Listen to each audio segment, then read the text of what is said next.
કલિયુગનો પ્રભાવ નહીં હોય. અને સત્ય છે, જ્યાં સાક્ષાત ભગવાન વાસ કરે છે ત્યાં કલીનો પ્રભાવ નથી. નારદ મુનિ ફરતા ફરતા વૃંદાવન આવ્યા છે, જ્યાં ભગવાને લીલા કરી છે. જો આ કથા જે છે ને એ ત્રિવેણી છે. ત્રિવેણી જે છે ને સંગમ, ગંગા, યમુના, સરસ્વતી. જો ભગવાનની લીલાઓ થઈ યમુનાજીના તટે, અને આ લીલાઓને લખી એટલે કે ભાગવતનું લેખન થયું સરસ્વતી નદીના તટે. અને સુખદેવજીએ આ કથાને ગાઈ ક્યાં? ગંગાજીના તટે. તો ભગવાનની આ જે કથા છે ને, કથામાં સ્નાન કરવાનો અર્થ છે ત્રિવેણીમાં સ્નાન. નારદજી કહે છે કે ફરતા ફરતા જ્યારે હું વૃંદાવન ગયો, મેં એક અદ્ભુત દ્રશ્ય જોયું. એક યુવાન સ્ત્રી બે વૃદ્ધ પુરુષોને પોતાના ખોળામાં સુવડાવી અને રડી રહી છે. નારદજી આકાશ માર્ગે જઈ રહ્યા હતા. જેવા નારદજીને જોયા એ યુવતીએ ઊભા થઈ અને કીધું, બહુ બહુ સાધુ ક્ષણમ તિષ્ઠ મત ચિંતામપી નાશય. એ સાધુ, એક ક્ષણ માટે તમે અહીંયા ઊભા રહ્યો, મારી ચિંતાનો નાશ કરતા જાઓ. કારણ આપણા જીવનમાં જે કોઈ સમસ્યા હોય, જે કોઈ ચિંતા હોય, આનો નાશ કેવલ સાધુ જ કરી શકે, કોઈ સંત મહાપુરુષ જ કરી શકે. જો જીવનમાં બધા દરવાજા બંધ થઈ જાય એમ લાગે ને, બધા ઉપાયો બંધ થઈ ગયા હોય એમ લાગે, ત્યારે એક ઉપાય કામ કરે અને એ છે સાધુ સંગ. કવિરાજ ગોસ્વામી કહે છે, સાધુ સંગ સર્વશાસ્ત્ર કહે, લવ માત્ર સાધુ સંગ સર્વ સિદ્ધિ હૈ. એક ક્ષણ પણ જો ભગવાનના ભક્તની સંગતિ થઈ જાય ને, જીવન બદલી જાય, બધી ચિંતાઓનો નાશ કરી દે. આ સાધુઓનું દર્શન છે. નરોત્તમદાસ ઠાકુર તો પોતાના ભજનમાં લખતા કહે છે, બહુ સુંદર વાત લખી છે. ગંગાર પરશ હૈલે પશ્ચાતે પાવન, દર્શને પવિત્ર કરે, એ તો માર્ગો. પરશ હોઈલે હર્ષાતે પાવન, દર્શને પવિત્ર કરે, એ તો માર્ગો. આ બંગાળીમાં છે ભૈયા કે જે ગંગાર પરશ હૈલે પશ્ચાતે પાવન. આપણે ગંગાજીનો સ્પર્શ કરીએ, આચમન કરીએ, સ્નાન, ત્યારે ગંગાજી પવિત્ર કરે. પણ ભગવાનના ભક્તોનું ખાલી દર્શન થઈ જાય ને, દર્શન એ પવિત્ર કરે, એ તો માર્ગ. અને એ દર્શન કરવા માત્રથી વ્યક્તિને પવિત્ર કરી દે. આ ભગવાનના ભક્તોની મહિમા છે. જહાર નિકટે ગેલે પાપ દૂરે જાય. જેની નજીક બેહી જાવી ને, બેસવા માત્રથી આપણા પાપ નીકળી જાય. આ ભગવાનના ભક્તોની મહિમા છે, જે ભક્તિ મહારાણી જાણે છે. અને યુવતી કહે છે, બહુ બહુ સાધુ ક્ષણમ તિષ્ઠ, તમે એક ક્ષણ માટે ઉભા રહ્યો. નારદજી કે કેમ? તમારા સાધુઓની ક્ષણ એ અમારા માટે તો અમૂલ્ય સમય છે. એક ક્ષણ જો તમારો સંગ મળે ને, મત ચિંતામપી નાશય, મારી ચિંતા દૂર થઈ જાય, મારું ટેન્શન વયું જાય. તમારા જેવા સાધુઓનું દર્શન સર્વથા અઘહરમ પરમ, આ તો પાપનો પણ નાશ કરવા વાળું છે. એ યુવતીની વાત સાંભળી નારદજી થોડા નજીક આવ્યા અને નારદજીએ જોયું કે આ યુવતી રડે છે. આ યુવતી કોણ છે? સાક્ષાત ભક્તિ મહારાણી છે. નારદજીએ આવીને પૂછ્યું, તમારું નામ શું છે? તો કહે છે, અહમ ભક્તિ રીતિ ખ્યાતા, મારું નામ ભક્તિ છે. નારદજી કે કઈ ભક્તિ? કારણ કે કોઈનું નામ હોય ને, ભક્તિ હોય, શ્રદ્ધા હોય, પૂજા હોય. તમારું નામ ભક્તિ છે? ત્યારે યુવતી કહે છે, નહીં નહીં, જેની કૃપાથી સાક્ષાત હરિ પોતાના ધામને છોડીને અહીંયા આવે ને, એ હું સાક્ષાત ભક્તિ છું. અને નારદજીનું આશ્ચર્ય ઓર વધ્યું કે સાક્ષાત ભક્તિ, અને છતાં પણ તમે રુદન કરો છો, રડો છો. ભક્તિ મહારાણી રડે છે. શું કામ? કારણ કે એના બે પુત્ર અચેત થઈને પડ્યા છે. ભક્તિના પુત્ર છે જ્ઞાન અને વૈરાગ્ય, અને આ બેયની વૃદ્ધાવસ્થા આવી છે. જો એક વિચારણીય વાત તમને કહું, આપણા જીવનમાં ભક્તિ તો આવી જાય છે સરળતાથી, પણ જ્ઞાન અને વૈરાગ્ય ન હોય ને ત્યારે ભક્તિ પણ રડે છે. આપણે જોઈએ આ સંસારમાં ઘણા લોકો ભક્તિ કરતા હોય, પણ ભક્તિ કરતા કરતા પણ એના જીવનમાંથી દુઃખ જવાનું નામ ન લેતા હોય. એને એમ થાય કે હું આટલું ભજન કરું છું તોય મારા જીવનમાં દુઃખ કેમ છે? એ દુઃખનું કારણ છે જ્ઞાન અને વૈરાગ્યનો અભાવ. તમે એક વાત સમજજો તત્વથી, આમાં કોઈને ખોટું લગાડવા જેવું નથી. આપણે સ્વામિનારાયણ સંપ્રદાય છે કે ઇસ્કોન છે, આ બે સંસ્થાઓમાં જોવો તો હજારોની સંખ્યામાં લોકો જોડાયેલા છે. અને આ બેયના જે ભક્તો છે ને શું કરે છે ખબર? ગમે ના તમે જો તો હાથમાં માળા લઈને ગમે ને આટા મારતા હોય. હે ને, આમ રોડે તમે જવો ને તો હાથમાં માળા લઈને, હે, તો બીજાને એમ થાય કે હારું આવડાને ભક્તિ તો બરાબર વરી ગઈ લાગે છે. પણ આચરણ જ્યારે આપણે જોઈએ તો બિલકુલ શૂન્ય. એના પાડોશી કહેતા હોય આની કરતા ભગત નથી ને અમે હારા છીએ વધારે. આવું આવું ક્યારેક સમાજ ભક્તિની નિંદા ક્યારે કરે? જ્યારે જ્ઞાન અને વૈરાગ્યનો અભાવ હોય ત્યારે સમાજ એમ કે તમે જે ભક્તિ કરો છો ને એની કરતા અમે નથી કરતા ને એ વધારે હારા છે. અને આપણે નીચું મોઢું રાખીને સાંભળવું પડે. શું કામ? આનો અભાવ છે. જ્ઞાન વૈરાગ્ય નથી. જુઓ, ક્યાંક ક્યાંક જ્ઞાન છે તો વૈરાગ્ય નથી. જાણે છે બધું, આચરણમાં નથી. અને ક્યાંક વૈરાગ્ય ખૂબ છે તો જ્ઞાન નથી. બંને કન્ડિશનમાં દુઃખ છે. જુઓ, ક્યાંક જોડાઈ જવું, કોઈ સંસ્થામાં આવી જવું, એ બહુ મહત્વપૂર્ણ વાત નથી. સૌથી મહત્વપૂર્ણ વાત છે ભક્તિ પ્રસન્ન કેવી રીતે રહે. કારણ કે જો ભક્તિ મહારાણી રડે છે તો આપણે પણ રડવાનું છે. અને જો ભક્તિ પ્રસન્ન છે તો જ આપણે પ્રસન્ન રહેવાના છીએ. એટલે જ્ઞાન અને વૈરાગ્ય ભક્તિ સાથે હોવા બહુ જરૂરી છે. એકલી ભક્તિ જે છે ને આ દુખી રહે છે. પદ્મપુરાણમાં એક શ્લોક છે, શ્રુતિ સ્મૃતિ પુરાણાદિ પંચરાત્રમ વિધિમ્બિના એકાંતિકી હરેર ભક્તિ ઉત્પાત એવ કલ્પતે. પદ્મપુરાણ કહે છે કે જ્ઞાન અને વૈરાગ્ય વગરની, શાસ્ત્રના વિધિ નિયમ વગરની જે ભક્તિ છે આ કેવી છે? તો કહે છે ઉત્પાત કરવા વાળી ભક્તિ છે. જીવનમાં કેવલ ઉત્પાત. ભલે ભક્તિ કરો છો ભગવાનની તો પણ દુઃખ આવશે. એટલા માટે ભક્તિના સ્વરૂપને જાણવું જરૂરી છે. અને એના બંને પુત્ર જે છે એ પણ જરૂરી છે. કારણ કે જ્ઞાન વૈરાગ્ય વગરની ભક્તિ દુઃખ સિવાય આપણા જીવનમાં બીજું કાંઈ નહીં લાવે. અને માની લો કોઈ લોકો ભક્તિ કરી પણ લે છે. એક વિચાર આપણે કરીએ કે નહીં પ્રભુજી તમે કહો છો એ વાત બરાબર, પણ આપણે જોઈએ છે કે એટલા બધા લોકો ભક્તિ કરે છે, ભક્તિમાં તરબોળ હોય એવું દેખાય છે. તો જુઓ, જ્ઞાન અને વૈરાગ્ય વગરની જે ભક્તિ છે આ ભક્તિ કેવલ કામના પૂર્તિનું સાધન બને છે. કેવલ પોતાના કામ અને ભોગની પૂર્તિ માટે લોકો મંદિરોનો આશ્રય લે છે. શું કામ? આ મંદિરમાં જાવું તો સારું ખાવાનું મળે છે, આ મંદિરે જાશું તો એને આપણને રૂમ મળી જાય, અહીંયા આપણી ઓળખાણ છે, અહીંયા આપણું કામ થઈ જાય છે, અહીંયા આ થઈ જાય છે. આપણે મંદિરોનો આશ્રય ભજન કરવા નહીં, આપણી કામના પૂર્તિ કરવા માટે લીધો છે. અને આવું ભજન છે ને આપણો ઉદ્ધાર નહીં કરીએ કે આપણી સદગતિ નહીં, આપણું પતન થઈ જશે આમાં. એટલા માટે ઘણીવાર ભક્તિની વ્યાખ્યા કરતા હોય ને ત્યારે ઘણા લોકો કહેતા હોય જ્ઞાન વૈરાગ્યની શું જરૂર છે, આપણે તો ભક્તિ કરીએ છીએ થઈ જાય બધું. પણ યાદ રાખો કે જ્ઞાન વૈરાગ્ય નથી એટલે ભક્તિ દુખી છે, અને ભક્તિ દુખી એટલે આપણે દુખી, અને આપણે દુખી એટલે જીવનમાં ઉત્પાત સિવાય બીજું કંઈ થવાનું નથી.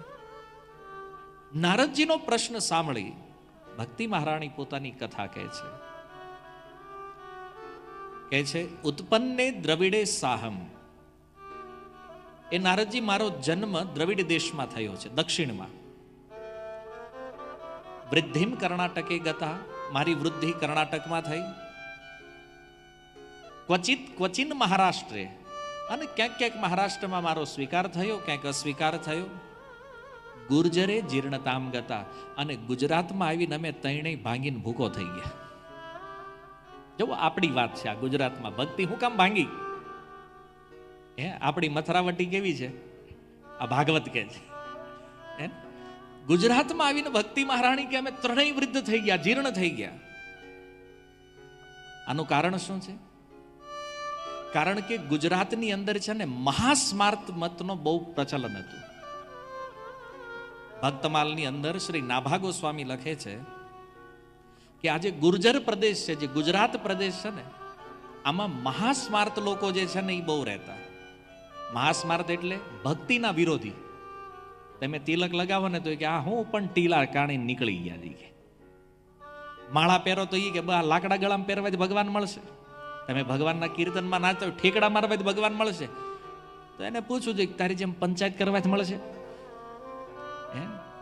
પણ નહીં.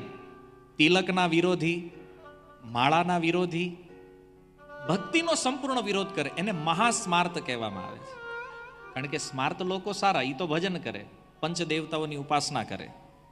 પણ આ મહાસ્માર્ત જે છે ને, આવા લોકોથી ગુજરાત આખું ભરેલું હતું. અને આવા મહાસ્માર્ત ગુજરાતને, આપણા ગુજરાતમાં કલંક હતું. આ જો સ્વયં ભક્તિ કે છે ગુજરાતમાં આવીને હું જીર્ણ થઈ. પછી ભગવાને વિચાર કર્યો કે આપણે દ્વારકા જવાનું છે, તો આ ગુજરાતને પવિત્ર કરવું પડશે. અને એટલા માટે ભગવાનના એક મહાન ભક્તનું પ્રાગટ્ય થયું ગુજરાતમાં, મહેતા નરસિંહ. આ નરસિંહ મહેતા આવ્યા ને, તે આપણું નાક રહી ગયું. નકર તો આપણે કોકને કહેવું પડે તમે આઈના નથી. આવો પરિચય હોય તો આપણે થોડું કહેવાય એમ ગુજરાતથી જઈએ. પણ હવે ભક્તિનો સારો એવો પ્રચાર થયો છે. કારણ કે 500 વર્ષ પહેલા મહેતા નરસિંહ આવ્યા, પછી અનેક સાધુ સંતો આવ્યા, અનેક મહાપુરુષો થયા. અને આજે જોવો ભક્તિ સામ્રાજ્ય ફેલાણું છે. પણ તોય ઓલા કેમ ગુણ ઓલા રહી ગયા હોય ને, ભજન કરે પણ એમાં હારવાર કંઈક મિક્સિંગ તો કર્યા જ કરે પાછા. અને ગુજરાતની સૌથી મોટી સમસ્યા શું છે ખબર? મારા મનમાં જે આવ્યું ને એ જ હાચું. પછી ભાગવત ગમે એ કહેતું હોય, સુખદેવજી ગમે એ કે, બ્રહ્માજી, નારદજી, શિવજી, એ બધાની વાત હતી. મને આમ લાગે છે એટલે એ જ હાચું હોય, પોતાનું જ માનવાનું બસ. અને આ ભાવથી જ આપણે સાચી ભક્તિને ખોઈ બેઠા છીએ. ભક્તિ મહારાણીનું આ દુઃખ છે. અને પછી વિચાર કર્યો એણે કે હવે શું કરવું? તો ભક્તિ મહારાણીને થયું હવે બીજે ક્યાંય ફરવું નથી. ત્યાંથી સીધી વૃંદાવનની વાટ પકડી. અને જેવા વૃંદાવનમાં પ્રવેશ કરે, ભક્તિ મહારાણી યુવાન થયા, પણ જ્ઞાન અને વૈરાગ્યની વૃદ્ધાવસ્થા ગઈ નહીં. ભક્તિ મહારાણી એને લઈને યમુનાજીના તટે આવ્યા. અને ત્યાં રડવાનું કારણ એ છે કે વૃંદાવનના સંયોગથી હું તો યુવતી બની, પણ મારા પુત્રની વૃદ્ધાવસ્થા કેમ નથી જાતી? તો એનો ઉત્તર આપતા નારદજી કહે છે કે વૃંદાવન તો ભગવાનનું પ્રેમ રાજ્ય છે. અહીંયા ભગવાનના પ્રેમી વાસ કરે છે. અહીંયા જ્ઞાન વૈરાગ્યનો કોઈ કસ્ટમર નથી. ઉદ્ધવ જેવા મહાજ્ઞાનીઓ પણ, જેવું જે બૃહસ્પતિના શિષ્ય છે, આ ઉદ્ધવ પણ બ્રજ ગોપીઓની રજને પોતાના મસ્તક ઉપર લગાવે છે. આ તો પ્રેમની ભૂમિ છે. જ્ઞાનની વાત કોણ વૃંદાવનમાં સાંભળે? વૈરાગ્યની વાત કોણ સાંભળે? એનો તો કૃષ્ણમાં અનુરાગ છે, સ્વાભાવિક. અને એટલા માટે નારદજી કહે છે તમારા 2 પુત્ર વૃદ્ધ થયા છે. પણ નારદજી કીધું તમે ચિંતા નહીં કરતો, ભગવાન તમારું કલ્યાણ કરશે, ભગવાન તમારા દુઃખને દૂર કરશે. જો આજકાલ નાના મોટા સાધુ સંતો બની ગયા બની હું કે આપણે એની પાસે ગયા હોય, અમે તમને ઠીક કરી દઈશું, અમે તમારું કલ્યાણ કરશું. અરે ભગવાન સિવાય કોઈ કલ્યાણ કરીએ કે? જો નારદજી જેવા મહાપુરુષ છે તો એ પણ કહી રહ્યા છે એ ભક્તિ મહારાણી, ભગવાન તમારા દુઃખને દૂર કરશે. કારણ સમસ્ત જીવોનું કલ્યાણ ભગવાન કરે છે, આપણે બધા નિમિત્ત માત્ર છીએ એમાં. આપણે માધ્યમ છીએ, અસલી કરતા ભગવાન છે. પણ નારદ મુનિ કહે છે કે હે ભક્તિ મહારાણી, હું તમને ઘર ઘરમાં સ્થાપિત કરીશ, કારણ તમારા બોલાવાથી તો સાક્ષાત ભગવાન પણ આવે છે. તમે જેની અંદર વાસ કરો ને એને મુક્તિ પ્રાપ્ત થાય છે. તો નારદજી કહે છે હું કંઈક ઉપાય કરું. જ્ઞાન અને વૈરાગ્યના મુખ પાસે વેદ પાઠ કરવાનો પ્રારંભ કર્યો. વેદોનો પાઠ કર્યો, જાગ્યા નહીં. ઉપનિષદોનો પાઠ કર્યો, ગીતાનો પાઠ કર્યો, છતાં પણ બે જાગ્યા નહીં. છેલ્લે તો બેના કાન પાસે મોઢું લઈ જઈને કીધું, ઓ જ્ઞાન, ઓ વૈરાગ્ય, જાગો. આંખ ખોલી, બેઠા થવાની ટ્રાય કરી, વળી પાછા સૂઈ ગયા. અને નારદજી વિચાર કરવા લાગ્યા કે આખા વૈદિક શાસ્ત્રનો પાઠ કર્યા પછી પણ આ બે જાગ્યા નથી. ત્યાં સુધી ગીતાનો પણ પાઠ કર્યો તોય ન જાગ્યા. એનો અર્થ એ છે કે વેદ, વેદાંત, ઉપનિષદ કે ગીતામાં કોઈ કમી નથી, કે નહીં નારદજીમાં કમી છે. જો નારદ જેવા આચાર્ય પણ યદિ વેદાંતનો પાઠ કરે તો પણ જ્ઞાન વૈરાગ્ય જાગે કે નહીં, આમાં સંદેહ છે. તો શું કરવું જોઈએ? ત્યારે આકાશવાણી થઈ અને આકાશવાણીએ કીધું કે હે નારદજી, તમે સત્કર્મ કરો, સત્કર્મ દ્વારા આની વૃદ્ધાવસ્થા દૂર થશે. નારદ મુનિને થયું તો અત્યાર સુધી હું કરતો તો એ શું હતું? આ વેદ પાઠ કર્યો, ગીતા પાઠ, એ પણ તો સત્કર્મ છે. પણ નારદજીએ બહુ વિચાર કર્યા પછી પણ આ સત્કર્મની પરિભાષા સમજાણી નહીં.